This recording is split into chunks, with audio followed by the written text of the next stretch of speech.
शारीरिक थकान निम्न कारणों से होता है। अभी कल जब हम लोग नेट का क्वेश्चन डिस्कस कर रहे थे तो भी याद करिए, हम लोग पढ़ रहे थे ना कि थकान दो प्रकार का होता है, एक तो फिजिकल है ना, और जिसको शारीरिक थकान कहते हैं, दूसरा होता है मनोवैज्ञानिक जिसमें बोर्डम और फ्रस्ट्रेशन आता है। तो ये पहला वाला ही है शारीरिक थकान। और शारीरिक थकान के लिए कौन जिम्मेदार है? हमारे शरीर में लैक्टिक एसिड रिस्पॉन्सिबल होता है ना।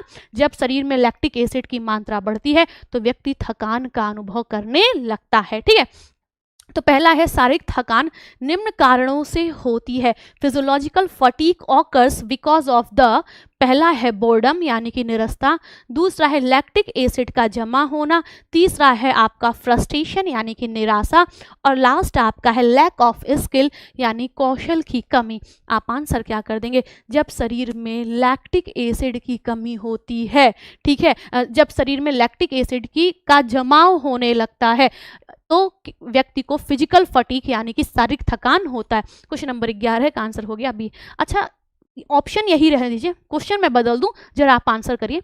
मैं आपसे ये पूछूं, निम्नलिखित में से कौन सा मनोवैज्ञानिक थकान का प्रकार है? ठीक है, यहाँ पर इसको हटा दूं फिजिकल और क्या लिख दूं? मनोवैज्ञानिक थकान का प्रकार है। ठीक है, और बिहार वाला क्वेश्चन बना दो आपका। बिहार 4.0 आने वाला है ना, अभी कल आपने देखा होगा नोटिस भी रिलीज हो गई है। खैर, अब नोटिस रिलीज होने का क्या ही कहा जाए, यूपी की स्थिति तो बहुत बेकार है, खैर, है ना। और आपके पास ऑप्शन में ए एंड डी भी है, एफ वाला ऑप्शन भी कर देते हैं, ए एंड सी भी है। ठीक है, अब आप आंसर करिए। ठीक, ये आपको आंसर करना है, मनोवैज्ञानिक थकान निम्न कारणों से होता है। ठीक है, ओके। और ऑप्शन आपके पास कुछ इस प्रकार है, पहला है बोर्डम, दूसरा है लैक्टिक एसिड का जमा होना, तीसरा है फ्रस्ट्रेशन यानी निराशा, और फिर है आप कौशल की कमी। ठीक, और आपके पास ई वाला भी है जिसमें ए और डी है, और फिर आपका एफ है जिसमें ए और सी है। अब आप गौर से इस क्वेश्चन को देखिए और समझिए। अब जब मनोवैज्ञानिक थकान होगा तो यहाँ कारण पूछा है, और मनोवैज्ञानिक थकान के आपके पास जो ऑप्शन है ना उसके हिसाब से मनोवैज्ञानिक थकान के दो प्रकार यहाँ पे आपको देखने को मिलेंगे। एक आपका बोरियत जिसको निरस्ता कहा जाता है, बोर्डम फटीग, और दूसरा आपके पास क्या था? फ्रस्ट्रेशन था, है ना। और अब आपका ए और जो सी वाला है वो आंसर क्या हो जाएगा? सही हो जाएगा। ठीक है, ओके। तो आपका 11 का आंसर क्या हो गया? एफ हो जाएगा, अगर हमारा क्वेश्चन मनोवैज्ञानिक थकान से संबंधित है। ठीक है, आंसर क्या हो जाएगा? आपका एफ हो जाएगा। चलिए आगे बढ़ते हैं। नेक्स्ट क्वेश्चन कहाँ क्या जा रहा है?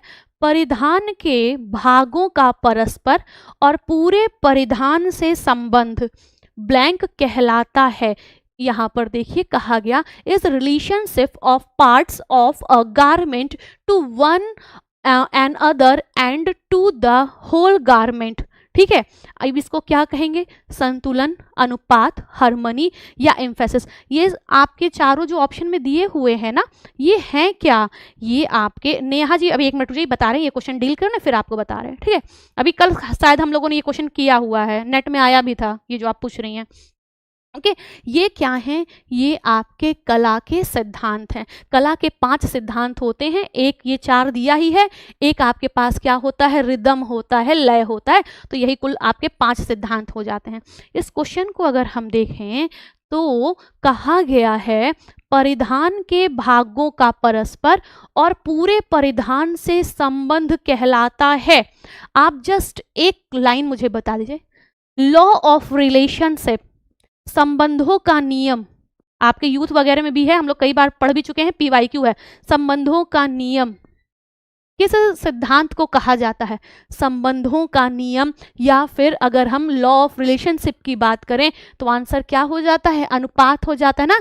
अनुपात के 3 तत्व, रेखा में अनुपात, दूसरा दूरी में अनुपात, और तीसरा माप में अनुपात, यही तो होता है ना। आंसर क्या हो जाएगा? क्वेश्चन नंबर 12 का आंसर हो जाएगा अनुपात। ठीक है, ओके, क्लियर होगी मेरी बात? ठीक है, ठीक, तो आपका आंसर क्या हो गया? अनुपात हो गया। इस क्वेश्चन को ध्यान से देखिए, नहीं तो परिधान के विभिन्न भागों, पूरे परिधान से संबंध, इन सब के साथ आप समन्वय हार्मनी को भी लगा सकते हैं।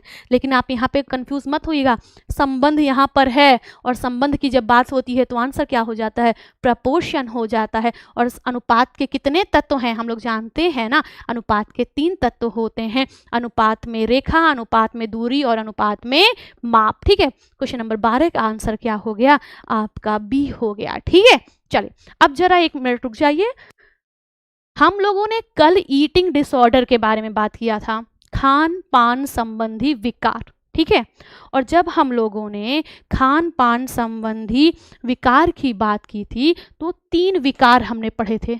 ठीक है, और ये भी पढ़ा था कि ये जो खान पान संबंधी विकार है ये किशोरावस्था में देखने को मिलता है। ठीक है, और वो भी किशोरावस्था में देखने को भी मिल रहा है। और किस में ज़्यादा ये होता है, तो जो गर्ल चाइल्ड होती हैं यानी किशोरियाँ होती हैं, जो लड़कियाँ होती हैं, उसमें ये जो ईटिंग डिसऑर्डर है वो ज़्यादा होता है। ठीक है, अब ये जो ईटिंग डिसऑर्डर हैं ये जनरली 2 प्रकार के होते हैं। अब एक तीसरा आ गया है बिंज।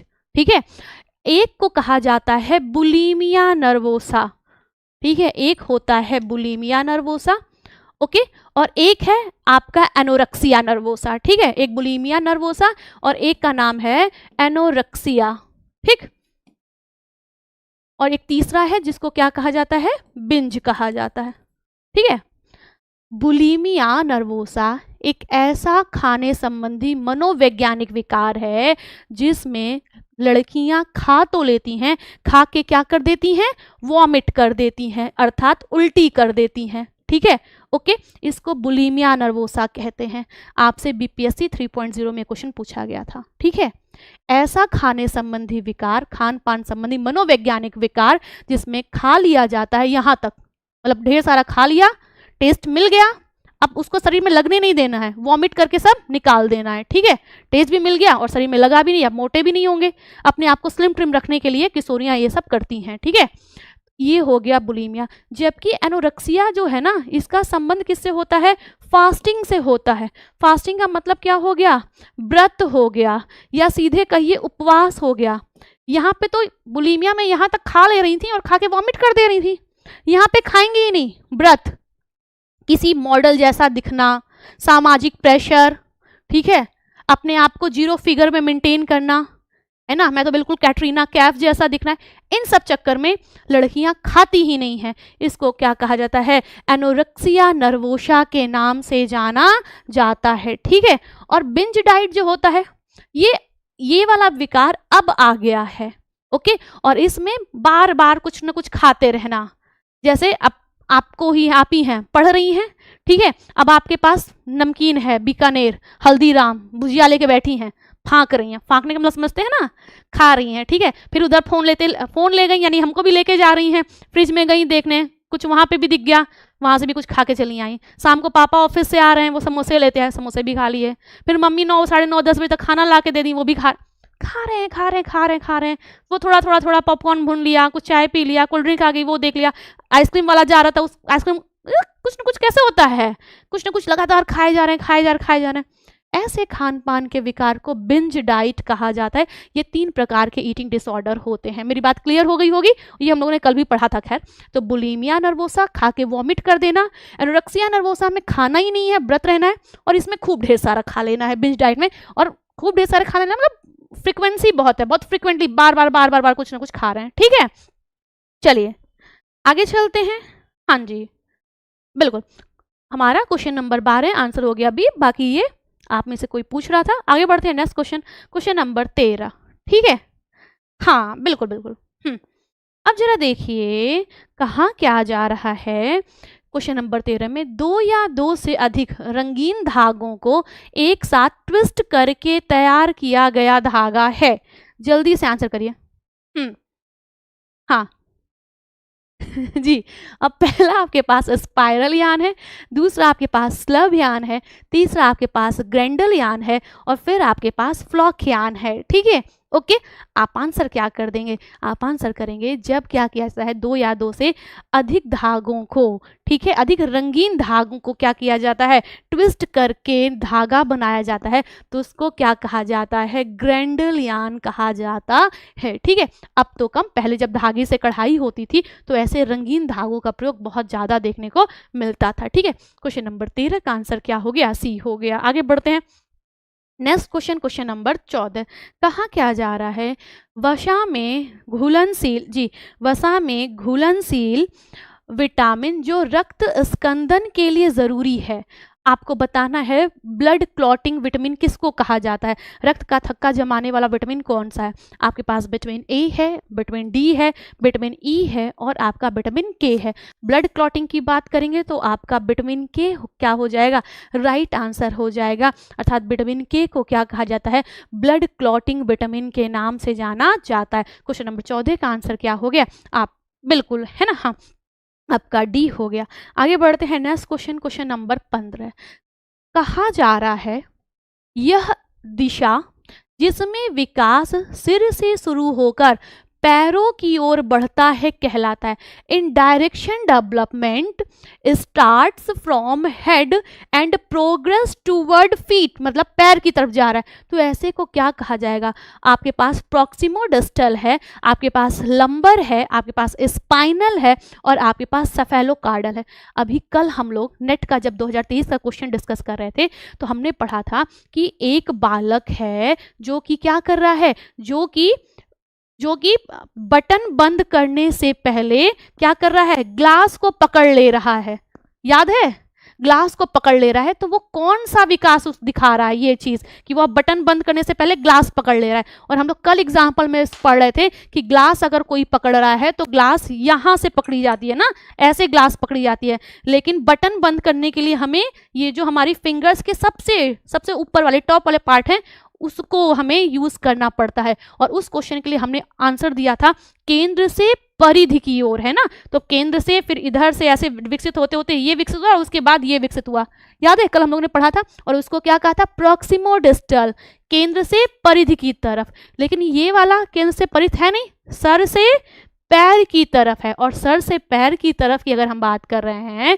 तो हमारा क्या हो जाएगा, सर का मतलब ही होता है सेफेलोकार्डल डेवलपमेंट। ठीक है, क्वेश्चन नंबर आपका 15, आंसर क्या कर देंगे, आंसर कर देंगे डी। और आपको कल वाला क्वेश्चन याद ही होगा, और उस कंडीशन में जो मैं अभी बच्चे की बात करी थी ना, बटन बंद करने से पहले वो क्या कर रहा है, ग्लास पकड़ ले रहा है, तो वो जो ग्लास पकड़ रहा था वो क्या था, वो आपका प्रॉक्सिमोडिस्टल था। इस क्वेश्चन का आंसर डी हो गया। ठीक है, मेरी बात क्लियर होगी। क्वेश्चन नंबर 15, आंसर आपका हो गया सेफेलोकार्डल। ठीक है, अच्छा यहाँ पे देखिए स्पाइनल लिखा हुआ है, आप मुझे बस इतना बताइए, स्पाइनल कॉर्ड की एक बीमारी है, ठीक है, स्पाइनल कॉर्ड ये मेड़रज्जू जिसको कहा जाता है, ठीक है, इसकी एक बीमारी है जो कि जिसका नाम स्पाइना बाइफिडा है। ठीक है, क्या है, स्पाइना बाइफिडा है। यह किसकी कमी से होता है, ठीक है, यह किसकी कमी से होता है। ऑप्शन आपके पास है, पहला फोलेट की कमी से, थायमिन की कमी से, या नियासिन की कमी से, या साइनोकोबाल्मिन विटामिन B12 साइनोकोबाल्ट की कमी से। बताइए, जल्दी से आंसर करिए।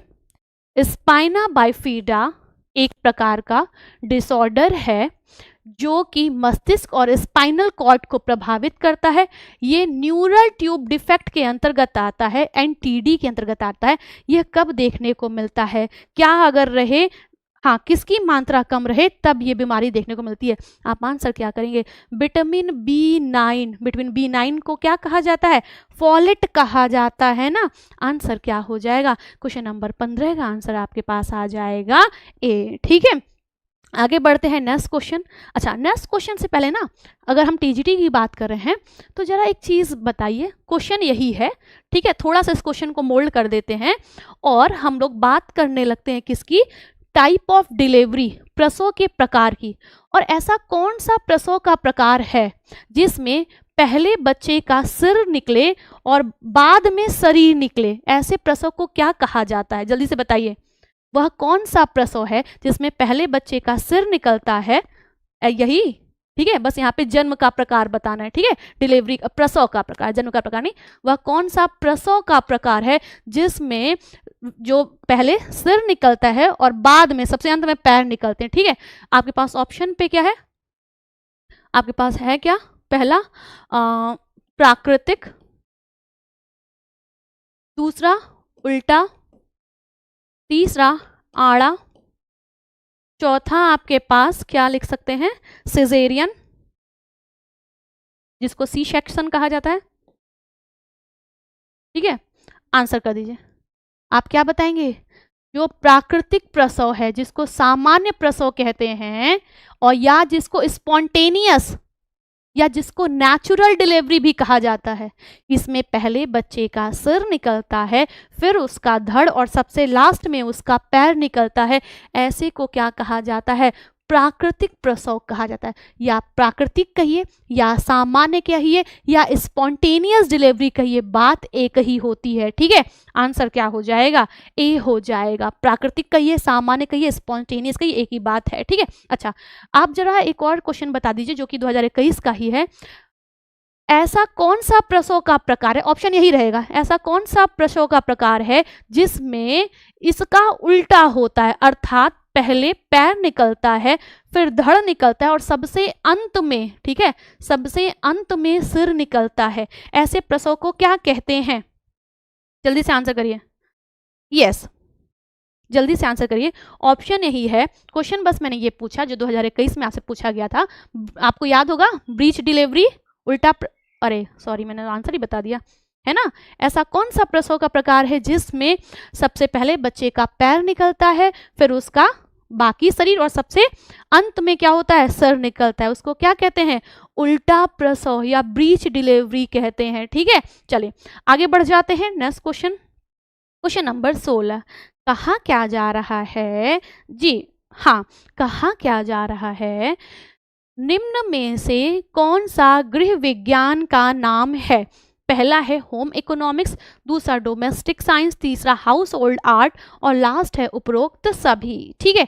आप आंसर क्या कर देंगे कि गृह विज्ञान के ये तीनों ही नाम है, अर्थात आंसर क्या हो जाएगा, ऑल ऑफ दी एबव, अर्थात ये सभी आंसर सही हो जाएंगे क्योंकि ये सभी नाम है। क्वेश्चन नंबर 16 का आंसर क्या हो गया जी, क्वेश्चन नंबर 16 का आंसर क्या हो गया, आपका डी हो गया, ठीक है। ओके, ठीक, ठीक है।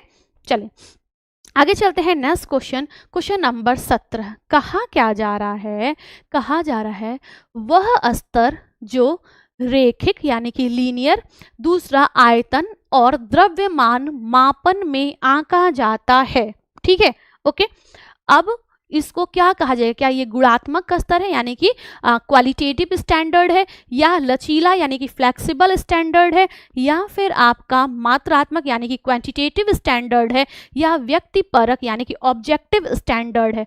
आप आंसर क्या कर देंगे, आप आंसर क्या करेंगे जी, जी बिल्कुल, यस यस।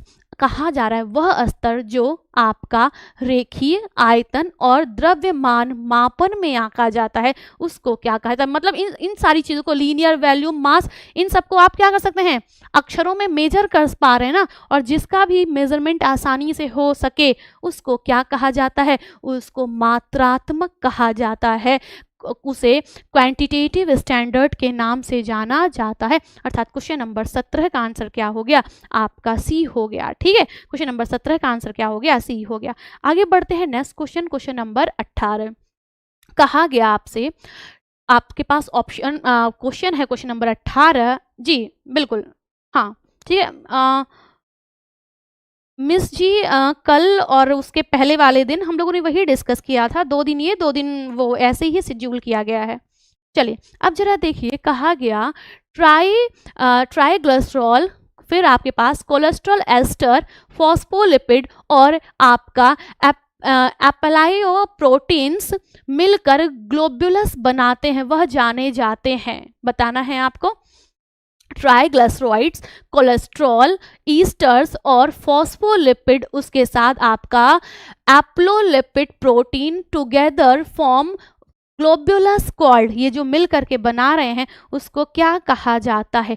पहला है आपका बाइल, दूसरा है आपका जाइमोजोन्स, तीसरा है काइम और लास्ट आपका है काइलोमाइक्रॉन्स है। ठीक है, क्वेश्चन नंबर डी का आंसर करना है। अच्छा, आपने आज के ही सेशन में स्टार्टिंग में सुना था ना, मैंने कहा था कि हमारे ब्लड में फैट के छोटे छोटे मॉलिक्यूल्स होते हैं, है ना, छोटे छोटे अणु होते हैं और उसी को क्या कहा जाता है? काइलोमाइकॉन्स कहा जाता है। ये कोलेस्ट्रॉल, एस्टर, फॉस्फोलिपिड, ये सब क्या हैं? ये सब फैट के ही चैप्टर में आप पढ़ेंगे, सब फैट ही हैं और इन सब के ये सब मिल करके जो ग्लोबुलस बनाते हैं उनको क्या कहा जाता है? काइलोमाइकॉन्स के नाम से जाना जाता है। आंसर आपका क्या हो जाएगा? क्वेश्चन नंबर 18 का आंसर डी हो जाएगा। ठीक है, आगे बढ़ते हैं नेक्स्ट क्वेश्चन। क्वेश्चन क्या कहा जा रहा है? जी हाँ, नेक्स्ट क्वेश्चन क्या कहा जा रहा है? क्वेश्चन नंबर 19 है क्या? ग्राफिक्स, पाठ्य, वीडियो, ध्वनि और एनिमेशन संयोजन वाली सूचना कहलाती है। ओके, अब आपको बताना है, यस बिल्कुल, अब आपको क्या करना है? अब आपको करना है information that is combination of graphics, text, video, sound and animation is called. पहला मल्टीफेस्ड या फिर मल्टी प्रोग्राम, मल्टीमीडिया या मल्टी प्रोसेस। आपको आंसर करना है। आप आंसर क्या कर देंगे? मतलब अब एक ऐसा आपके पास इंफॉर्मेशन है, एक ऐसी सूचना है जिसको देने के लिए ना कई सारी चीज़ों का यूज़ हुआ है, जैसे ग्राफिक्स का भी यूज हो रहा है, ये जो आपका लिखित मटेरियल है यानी कि पाठ्य यानी टेस्ट का भी यूज किया जा रहा है, वीडियो का भी यूज किया जा रहा है, ऑडियो का यानी साउंड का भी यूज किया जा रहा है, एनिमेशन भी किया जा रहा है। तो उसमें बहुत सारी चीजें ऐड कर दी गई ना, और जब बहुत सारी चीज़ें ऐड हो गई, ये सब अलग अलग मीडिया है, तो उसको क्या कहा जाता है? उसको मल्टीमीडिया कहा जाता है। आपका क्वेश्चन नंबर 19 का आंसर क्या हो जाएगा? क्वेश्चन नंबर 19 का आंसर आपका हो गया मल्टीमीडिया। ठीक है, क्वेश्चन नंबर 20 देखिए, कहा गया CAI स्टैंड्स फॉर, मतलब ये जो CAI है इसका पूर्ण रूप क्या है? कंप्यूटर असिस्टेड इंटेलिजेंस या फिर कंप्यूटर एनालाइज्ड इंटेलिजेंस या कंप्यूटर असिस्टेड इंस्ट्रक्शन या कंप्यूटर एनालाइज्ड इंस्ट्रक्शन। आपको आंसर करना है, जल्दी से आंसर कर दीजिए। क्वेश्चन नंबर 20 यानी 20 और आपको आंसर करना है। हाँ, आप आंसर क्या कर देंगे कि यह जो CAI है इसका फुल फॉर्म क्या है? कंप्यूटर असिस्टेड इंस्ट्रक्शन है, अर्थात क्वेश्चन नंबर 20 का आंसर सी हो जाएगा। ठीक है, आगे बढ़ते हैं नेक्स्ट क्वेश्चन। क्वेश्चन